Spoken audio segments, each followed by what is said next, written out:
আসসালামু আলাইকুম ওয়া রাহমাতুল্লাহি ওয়া বারাকাতুহু। আলহামদুলিল্লাহ ওয়াসসালাতু ওয়াসসালামু আলা রাসূলিল্লাহ ওয়া আলা আলিহি ওয়া সাহবিহি আজমাইন ওয়া তাবি'আহুম বিইহসান ইলা ইয়াউমিদ্দিন, আম্মা বা'দ।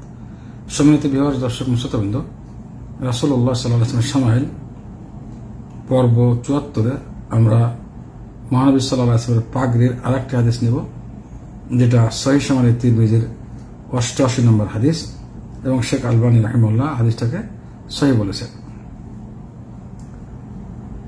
এখানে মহানবী সাল্লাল্লাহু আলাইহি ওয়াসাল্লাম পাগড়ির পরার পদ্ধতি নিয়ে হাদিসটি ইবনে উমর রাদিয়াল্লাহু তাআলা আনহু হতে বর্ণিত। তিনি বলেন, নবী সাল্লাল্লাহু আলাইহি ওয়াসাল্লাম যখন পাগড়ি পরিধান করতেন তখন দুই কাঁধের মধ্যবর্তী স্থানে ঝুলিয়ে দিতেন, তো পাগড়িটা দুই কাঁধের মাঝখানে ঝুলিয়ে দিতেন।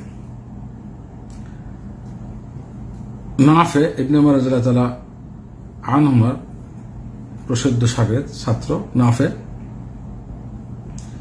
ইবনে উমর রাদিয়াল্লাহু তাআলা আনহু সম্পর্কে বলেন যে ইবনে উমর রাদিয়াল্লাহু তাআলা আনহু অনুরোধ করতেন, এবং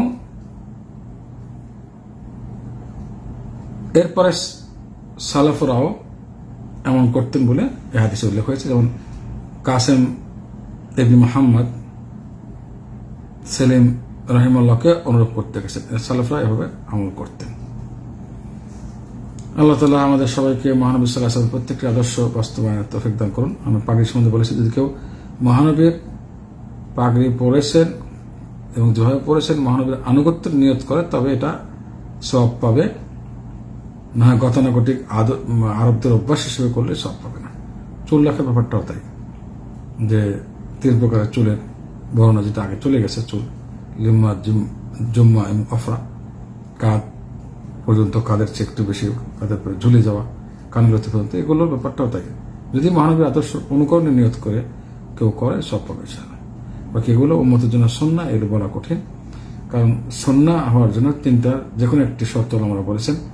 একটি হলো মহানবী সাল্লাল্লাহু আলাইহি ওয়াসাল্লামের আদেশ উম্মতকে করেছেন, আর একটি হলো উৎসাহিত করেছেন, আর একটি সওয়াব বর্ণনা করেছেন। তিনটি একটি পাওয়া গেলে সুন্নাহ হবে বলে গবেষকরা আমরা বলেছেন। আসসালামু আলাইকুম ওয়া রাহমাতুল্লাহি ওয়া বারাকাতুহু।